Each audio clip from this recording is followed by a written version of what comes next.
Hey everybody, this is Jim at SP500chart.com. It is actually January 20th, 2014. I made a video over the weekend, but I listened to it and it was just, I just rambled too much, so I'm cutting to the chase.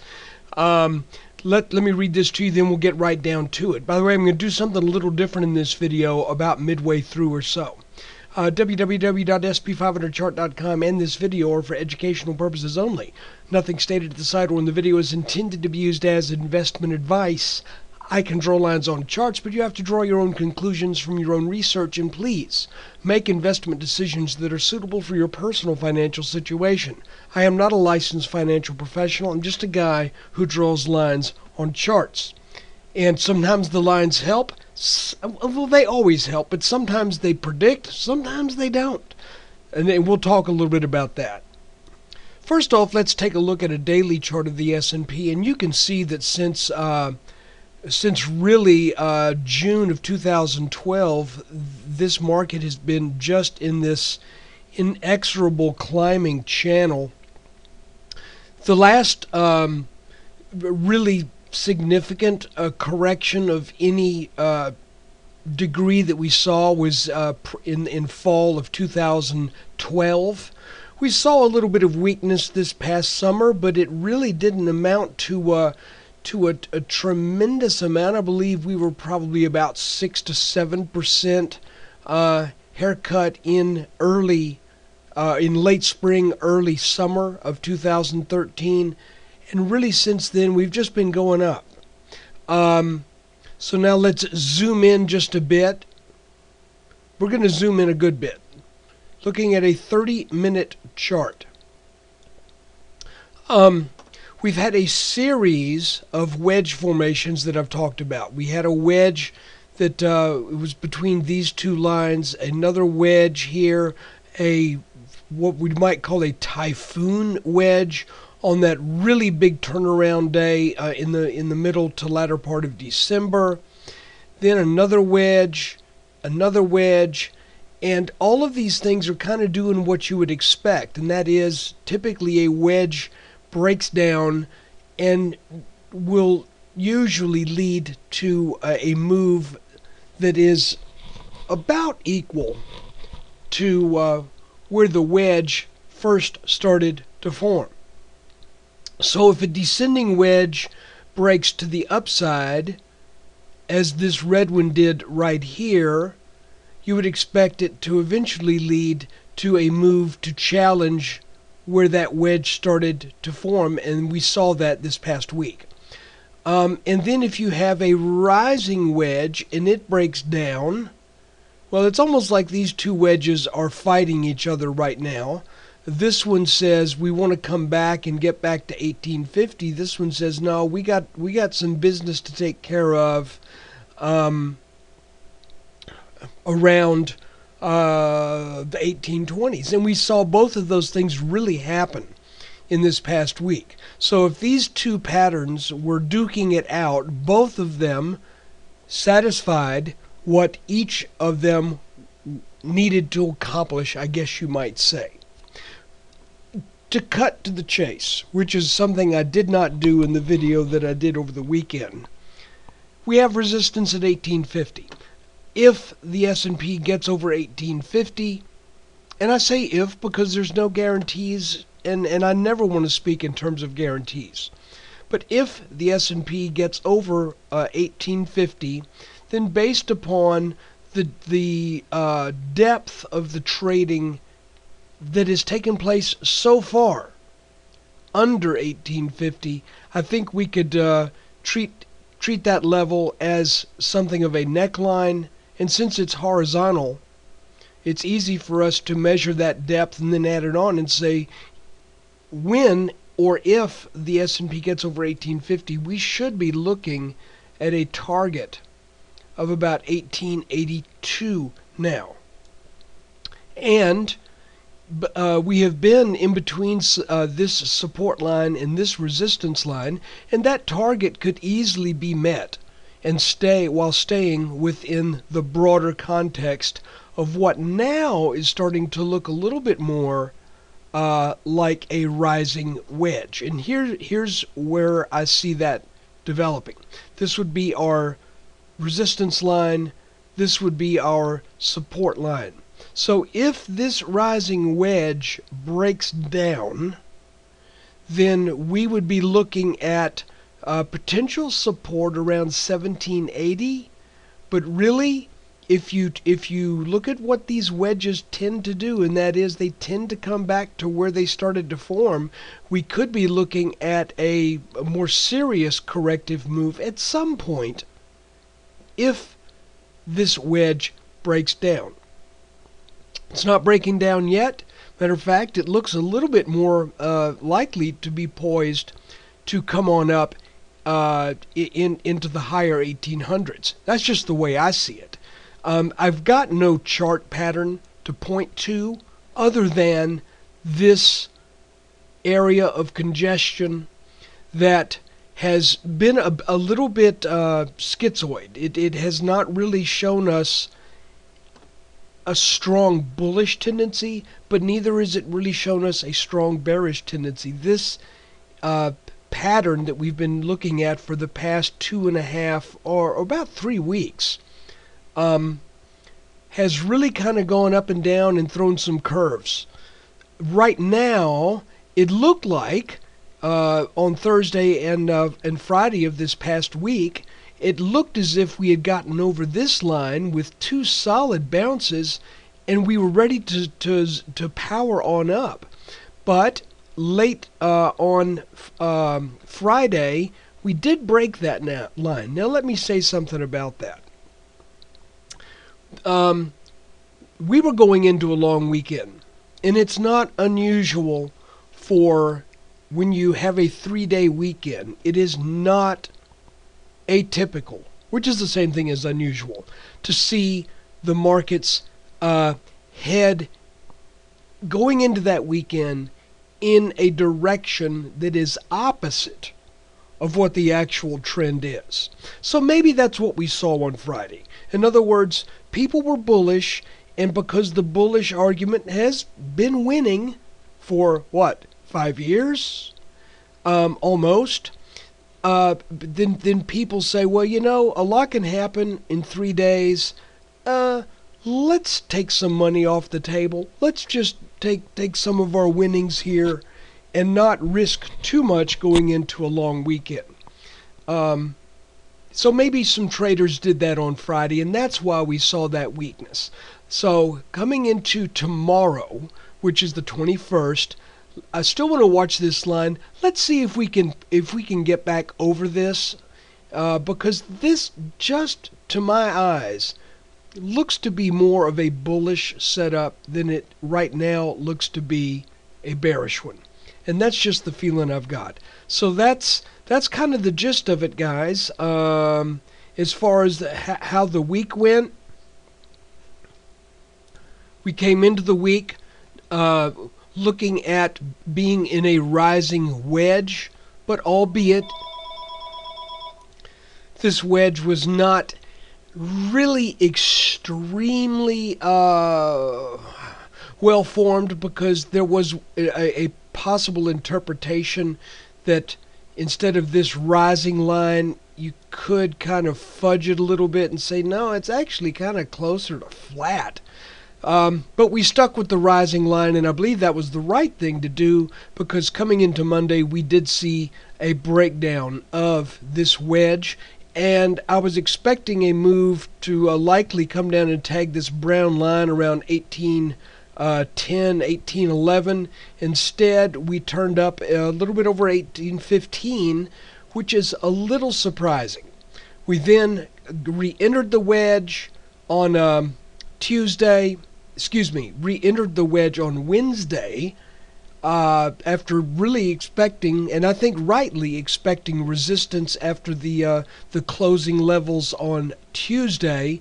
Got a little surprise, and that surprise was we got over and back into this pattern, but then once we reached the highs that had been set, and actually temporarily, very short term, took those out, the all-time highs that were set on the last trading day of 2013, then we started to slide back a bit. And like I said, the question is, did we slide back maybe a little more than what we normally would have expected because of that 3-day weekend? I'm certainly open to that. And I think we have a very good chance of getting over this 1850. And if we do, then I think we have an excellent chance of tagging this brown line, or if not tagging that line, at some point hitting the mid-1880s. So guys, that is the S&P portion of the weekly review and the look at trading on Friday. Now I want to do something a little different. We're going to take a look at some of the stocks that I had mentioned in the chart room area, which is a members only area at sp500chart.com. I want to show you what some of these stocks have done, as well as, and I'll show you a couple of them that have not behaved well at all. But let's take a look at 4 or 5 of those briefly. The first one we're going to talk about is the last one that we mentioned on the site, and that is Pandora. And Pandora had been in a nice rising channel for many months. And the idea was we were coming down to this bottom channel line, and we also had a fairly well-formed descending resistance line that, if broken, could signal a renewed move that would hopefully come up and tag this resistance line again.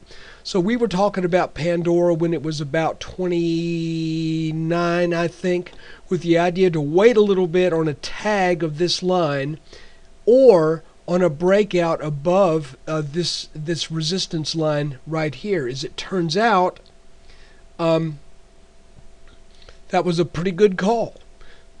And I actually bought some Pandora back on this move when we got up to about 28 and sat through a little bit of weakness, but now it appears to be doing pretty well. So right now that's good for roughly, call that about a 25, 20 some mid 20% gainer in short order. Let's look at another one. You can tell this is one that I've followed pretty closely. This is Orbitz, the travel site. And what I want to show you here is the most compelling thing about Orbitz, which, by the way, I currently have no position in. I'm waiting for a serious pullback and may not get it. But if I do get it, I believe this could really be a big gainer, because this was in a large triangle pattern with almost perfectly aligned peaks and valleys, and it broke out.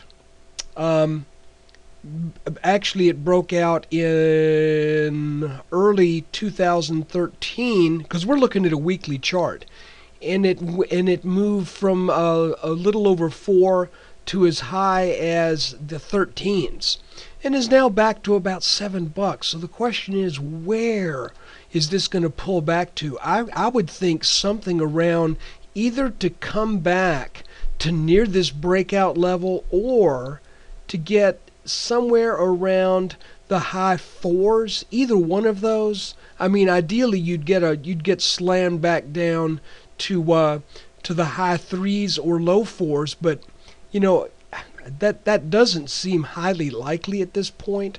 But I think this is either going to bounce about where it is right now, or if this lower line breaks, then something, a pretty good entry point, maybe in the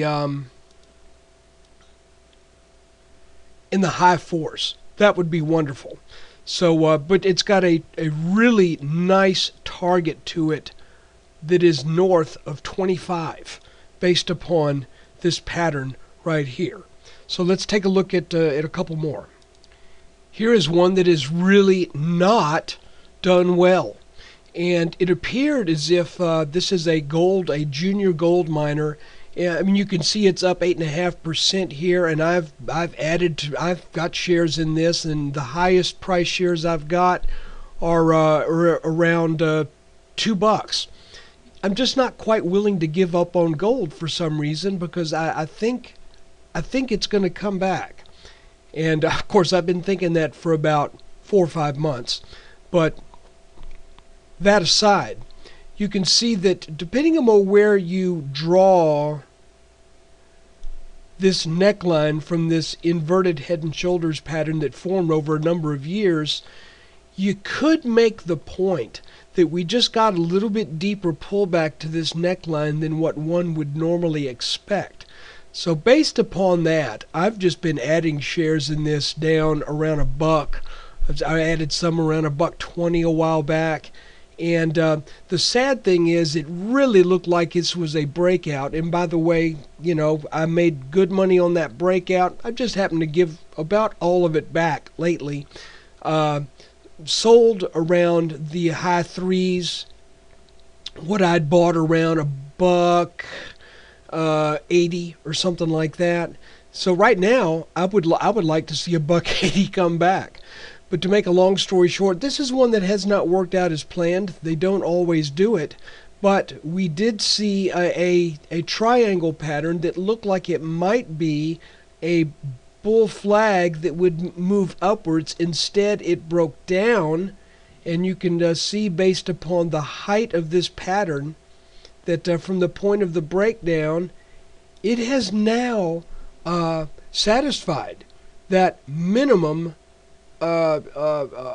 target that from the point of the breakdown pointed to about 80 cents. And I thought we might get a better bounce right here where it was a little bit over $1, but it came down for another trip down. I think this is probably making a bottom in here somewhere, and don't know exactly what shape it takes, but I'm going to be real patient with this one. Let's take a look at two more. We talked about Nautilus more than a year ago. As a matter of fact, I think we talked about Nautilus in 2012 as being as being a really nicely formed, and again, another triangle, not unlike Orbit's OWW that we looked at a little while ago. The only difference is that Nautilus has done better with its move up out of this triangle, and it is now poised to challenge some resistance up around 9. So this is a pretty strong looking chart, and it's got a target. Again, based upon the depth of this pattern, it's got a pretty lofty target that's going to be probably in the high 20s or close to 30. So that one has worked out very well, because we were talking about this when it was under $3 a share. And just one more real quick, Fuel Cell Energy, again, what appears to be a pretty clear bottoming pattern, broke out over this neckline, but has come back down into this, and just recently you could see it was down 14.5% on Friday. That was on a stock offering, which that's going to dilute, and but I would still think once the market absorbs that, this is a big bottoming pattern, and I'm still looking for Fuel Cell to come up to this long-term resistance line that is in the mid-3s, and if it can break out of that, then you could be potentially be looking at a move to around 6 or so. So guys, I just wanted to share those with you. These are things that get shared with members, and we don't do this extremely often. I don't feel compelled to put a chart out there every week and say, hey, here's the hot stock chart of the week or anything like that. But for the most part, a lot of these things have done quite well. Not all of them have, but we've had some really nice charts to look at, and some of them are just now on the cusp of moving up. And in 2014, I'm going to be more active with updating that part of SP500chart.com. But you're here for the S&P 500, so let's briefly recap. I believe this brown line needs to hold as support, okay, or we're likely to head down under 1800 to this cluster of support lines that are in the very high 1700s. My feeling is that we likely will challenge 1850, and upon successfully getting over it, then we've got a target that is about 1882, 1883, which also could potentially line up with our rising resistance line in what is looking a little bit more over time like a large ascending wedge pattern. So guys, there's your video for the week ending January 17th, 2014. I want to thank you for taking time out of your day to watch this. I hope you'll consider signing up for a membership at sp500chart.com. It's not horribly expensive. It's really still, even though I went up a little bit, it's still less than a cheap cup of coffee per day. So visit the website for those details. Thanks for watching.